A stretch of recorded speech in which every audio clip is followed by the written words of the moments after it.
Welcome to PEAC, Train Like a Girl, a podcast by female athletes and coaches for female athletes and coaches. We're here to amplify your voice because it deserves to be heard. At PEAC, we empower female athletes and coaches with knowledge, resources, and support we think is necessary in today's athletic environments to thrive. Join us for bold conversations and experiences of female athletes. Our discussions will make you laugh, cry, cheer, get frustrated, sometimes all at the same time, and rethink the future of girls in sport for generations to come. So whether you're walking, commuting, or cleaning your bedroom, take us with you. Follow us, check out our website, consider making a donation, and share with a female athlete or coach you love. Now I'm going to share a little information about our guests, and I am super excited about our second episode because you get to meet our fabulous interns. Jenna, Megan, and Sarah are part of PEAC. They each have individual responsibilities that are making this information available, accessible, and digestible to all of you. Unfortunately, Jenna just finished her collegiate running career and she had to undergo a little surgery, so we aren't going to get the chance to meet her up close and personal today, but we'll make sure we have her on the podcast sometime in the future. So I don't want to waste any more time because I can't wait for you to speak to these incredible female athletes. So we're going to start the same way we start every podcast and every good workout with a warm-up. Megan and Sarah, are you guys ready? Absolutely. Yes, so excited. Yay. Okay, so why don't we go, we'll do alphabetical order. So I'll ask the question. Megan, you can go first. Sarah, you can go second. Perfect. Thin or pan pizza? Pan. Thin. Taylor Swift or the Beatles? Ooh, Taylor Swift. Oh, the Beatles. Hot or iced coffee? Iced. Hot.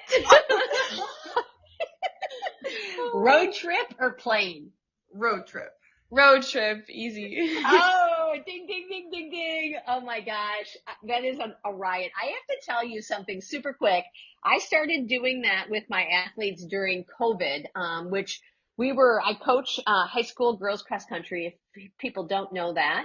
And we were one of the only sports that was participating during COVID. And people had to wait in line and check in one at a time. And in order to get through 80 female athletes who were running with me at the time, we started this thing and it was always a question of the day. And I have to tell you, as you know, we started giggling through that too. It was hilarious to see people's answers. And, you know, it's such an easy way to get to know people. And it was such a great way for me to get to know a little bit more about my student athletes. So thanks for playing along, girls. Of course. Yeah. It was awesome. All right. I want to, first of all, give a complete show of appreciation and gratitude for all of my interns. Sarah has been with me, I think, for about 3 years. She can correct me if I'm wrong. Is that right? Yeah, no, it'll be 3 years. This time, 3 years, like this time of year, actually. Yeah.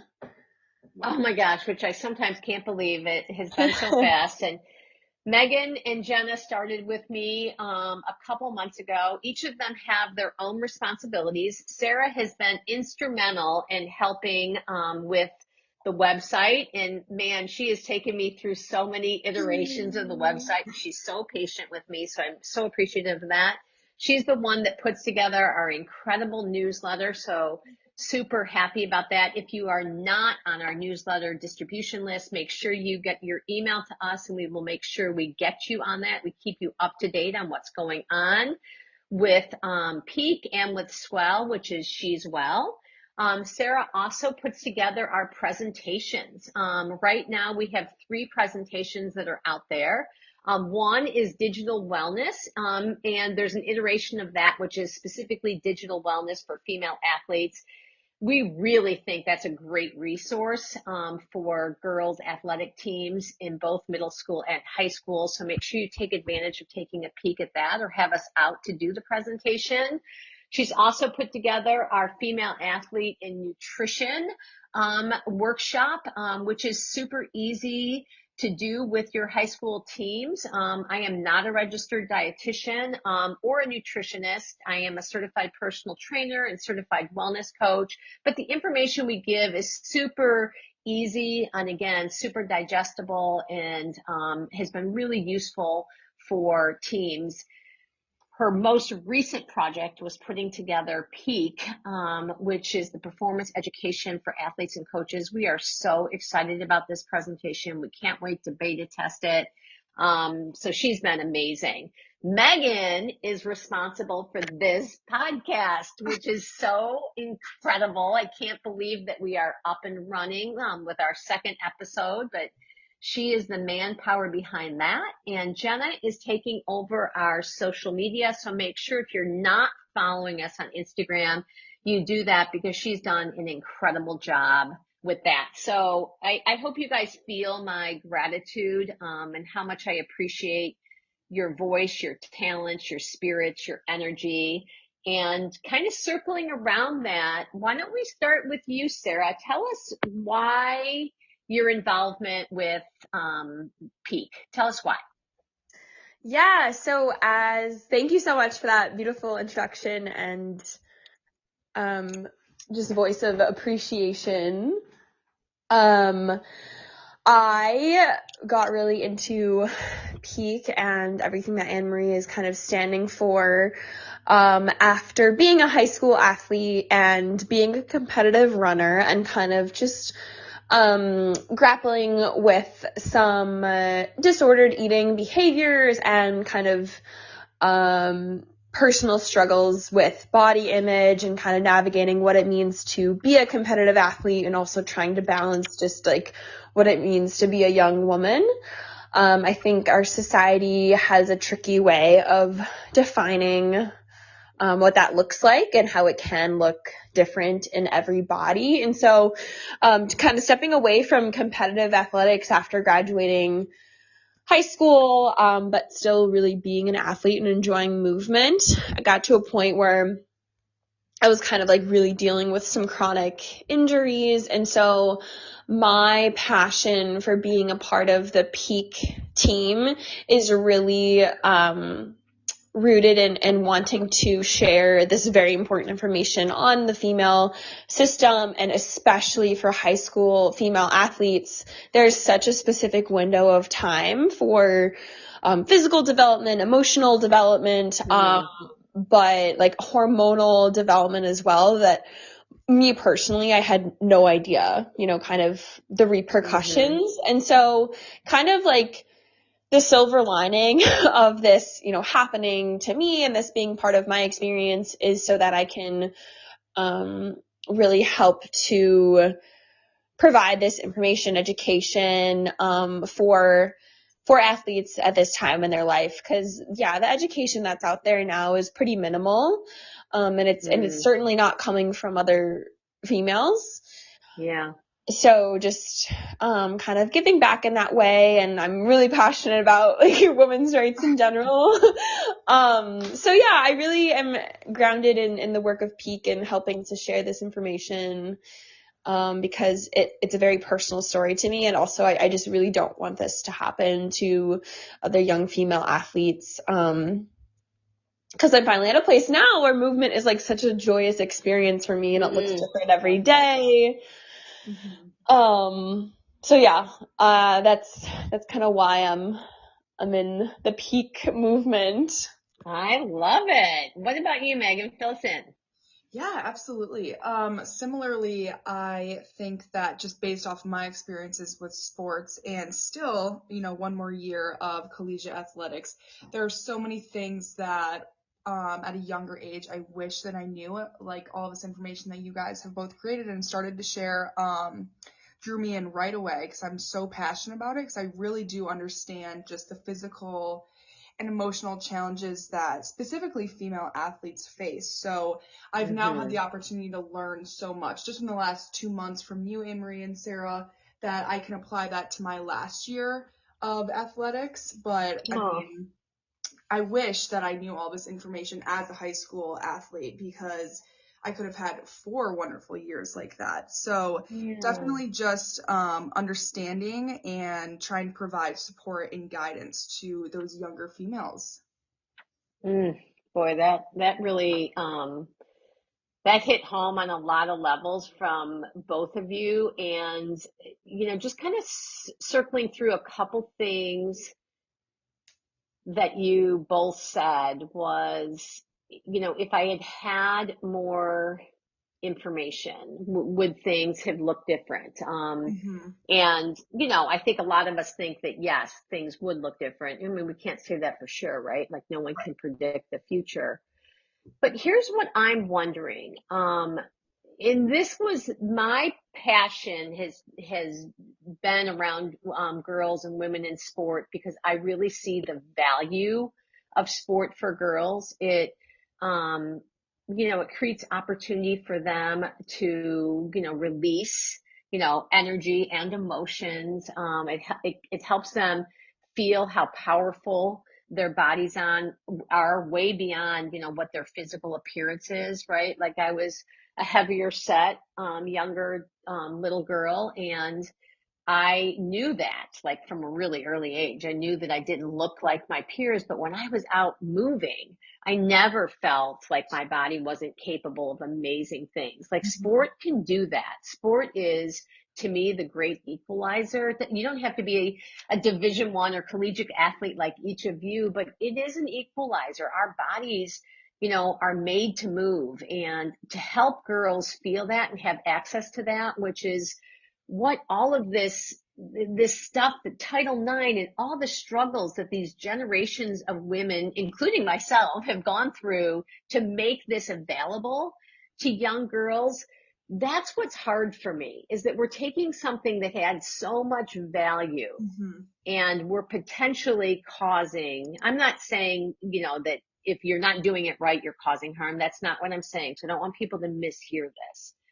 But we're potentially not adding as much value as we can, because we've gotten caught up in some of the things that are the reasons girls go into sport. Was what I'm saying making sense? For sure, yeah. I think that it's super important to just try and optimize your experience to the best you possibly can. So that makes perfect sense. Yeah, and oh, sorry. Yeah, no, that's what I was going to say. What about you, Sarah? Yeah, no, everything that you said is really landing. And I think the worst part about kind of, because really the bottom line is like, with the structures put in place now and the lack of information or the lack of specific information, especially as it pertains to, I think a lot about like the female cycle, and kind of like there's so little education for young female athletes and their hormones and, the fluctuations. It comes down to bodily autonomy. It's like, even if you're not an athlete, you should have access to information about what is going on in your physical body. And so if you are an athlete and you understand that, like, being an athlete, you are, working your body, pushing, its limits, and in a good way, right? But like you said, Anne Marie, like, it is the equalizer, except for when it's not, right. When we're not kind of like taught to, have body sovereignty and like know our bodies inside and out. And for some reason it's like, taboo, when it's like, okay, this feels a little silly. Like, I should know what's happening in my body. And so I think part of the beautiful thing about female athletics is like, we can optimize what it's like to be embodied and also like still compete if that's our choice, or, we just enjoy sport for all the other wonderful benefits. So yeah, I think for me personally, it comes down to bodily autonomy. I think when I was in high school, I didn't quite understand that. And it's not, I'm not bashing on my high school coach, and I'm not, but it's just like, there's truly a disconnect between how can I like love and respect my body for like what it is, like being in a female system, like female body system, and still, compete if that's my choice, or, just enjoy sport for what it is, because it can be such a beautiful experience to work out and exercise and things like that. But I think just like really showing reverence for like the female system is something that's like super important to me, and something, that I wish I would have known sooner. Yeah, I think that's right. And I think the thing, I'm in this space full time, so I hear a lot. And, it's interesting because we may have a slight difference of opinion of, there's not enough information out there. I actually think there's too much information out there. It's not necessarily good information, and it might be misinformation, but I think one of the things I personally deal with as a coach, as a trainer, as a certified wellness coach, that one of the things I deal with is there's so much information out there. I mean, people use this thing called Google as a quote, it's a search engine. It's not a research engine. And and then each individual athlete is also coming with their own hangups from their homes, right? Where parents are talking about good and bad foods, or, good or bad work ethic, or everything is charged with this good or bad. And it's hard as a coach. I mean, I'm glad you talked about coaches, Sarah, because I think that's important conversation. And listen, I do believe there's coaches out there that are willing to pause and listen and learn and understand that things can be done differently. And I think there's coaches out there that will never do that. And can coaches cause harm? Absolutely. But I think before we even get to coaches, we have to also realize young athletes are getting their information from their peers, from the internet, from TikTok, from their parents. Like, there's so much misinformation before a coach ever gets involved, that's where I think it's critical to point high school athletes in particular towards better vetted information. I'm wondering Megan, what do you think about that? Like the amount of information kids are exposed to prior to even getting into high school athletics. Yeah, I could not agree more. I think one of the biggest things, outside of the few aspects that you mentioned, was just the whole idea of social media now and the way that has taken off. Because everyone, I feel like you look around, everyone, has a phone and has all these different apps, and just the way that one video can change someone's perspective or mindset about a certain thing, and then, they could share that with a friend. So I couldn't agree more that there's so much, misleading information, and, sometimes even just plain wrong information, through social media platforms. So yes, I heavily agree with that. What about you, Sarah? Yeah, it's interesting because not only to Megan's point about it just being like straight up wrong, it's interesting because I feel like when I was going through high school, so let's see, I graduated in 2018, Instagram was just becoming a thing. I got an Instagram when I was a junior in high school, and so kind of like seeing this like really intense transition, and there's like a really interesting pressure to be on social media, whether or not you're an influencer or, you just follow your friends, that's fine. And I'm also not here bashing social media because it does help me to stay connected to several folks. But, beyond being an athlete and having access to just a surplus of information that isn't necessarily vetted, there's such an extreme pressure to be on Instagram and, to portray your life in such like a rose-colored glasses type of way.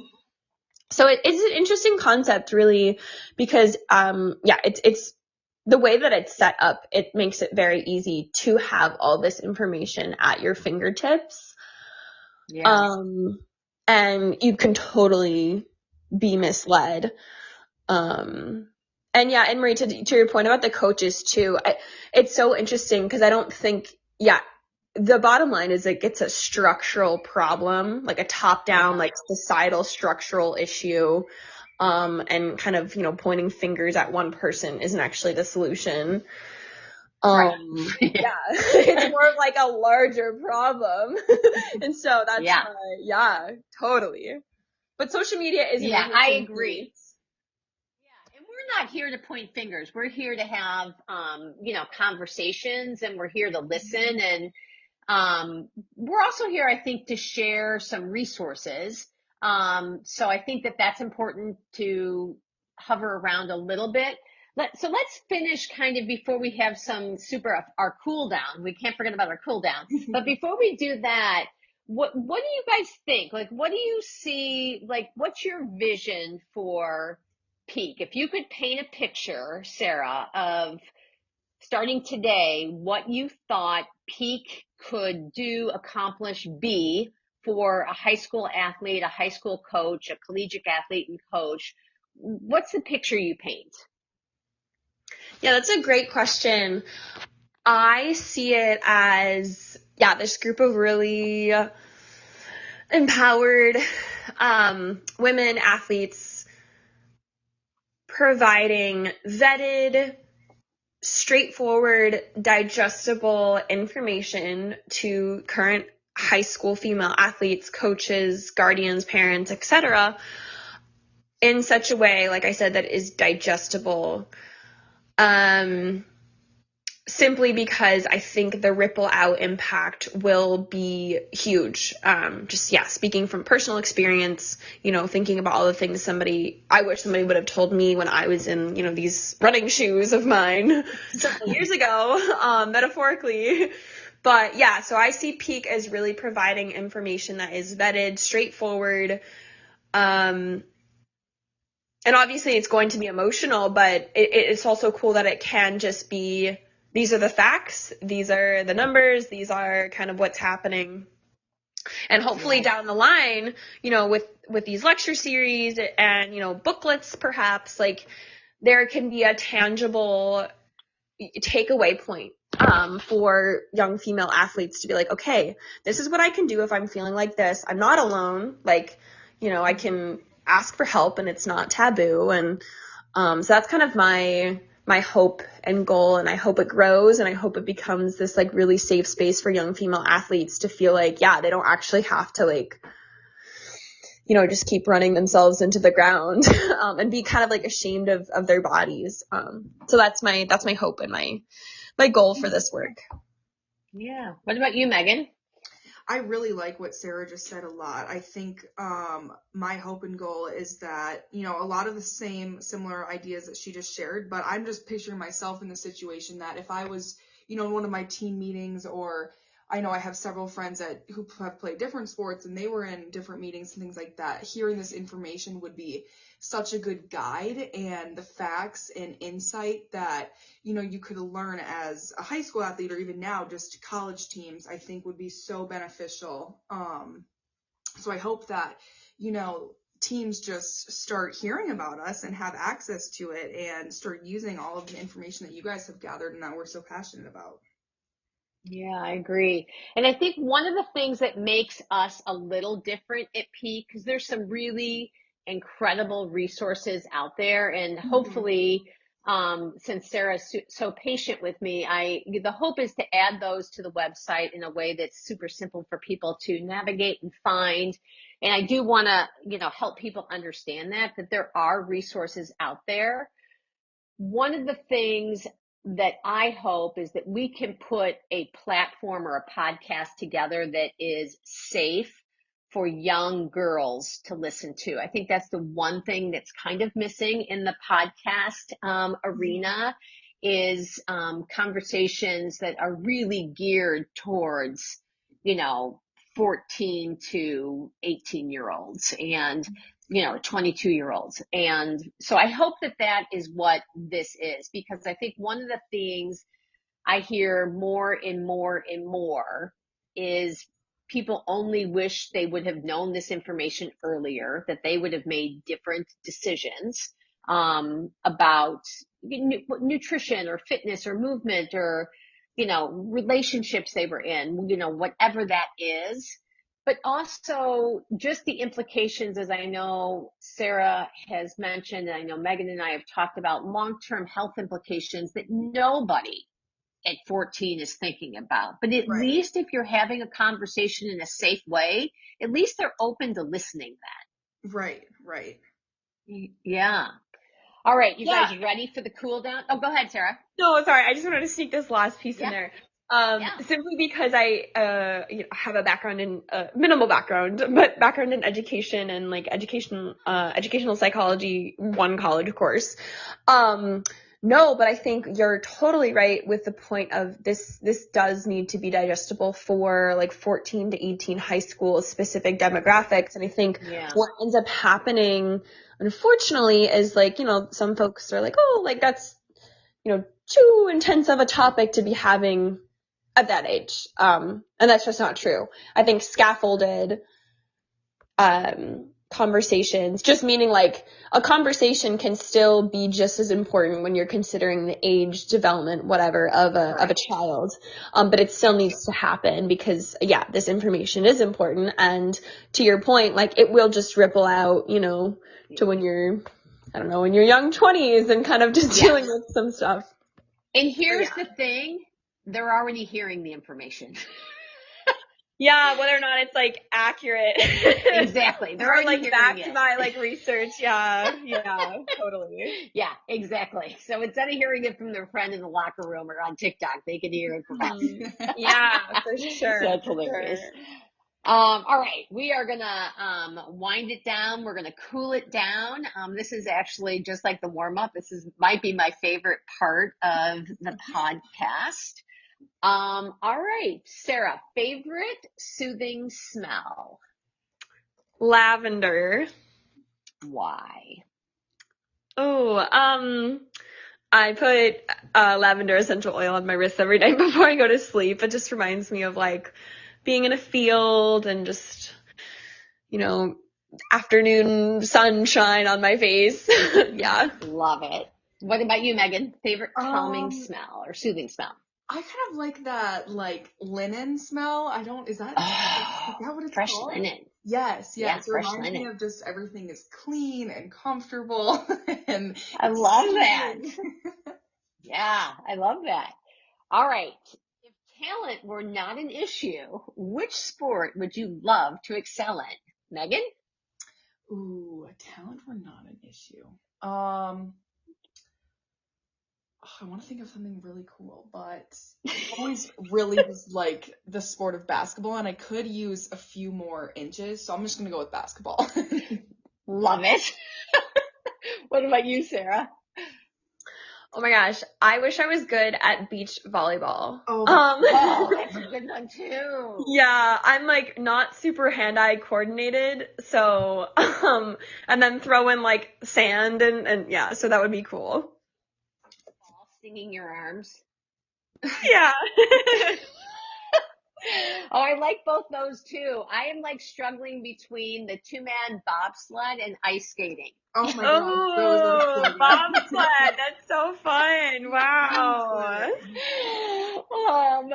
All right, Sarah, favorite female athlete right now?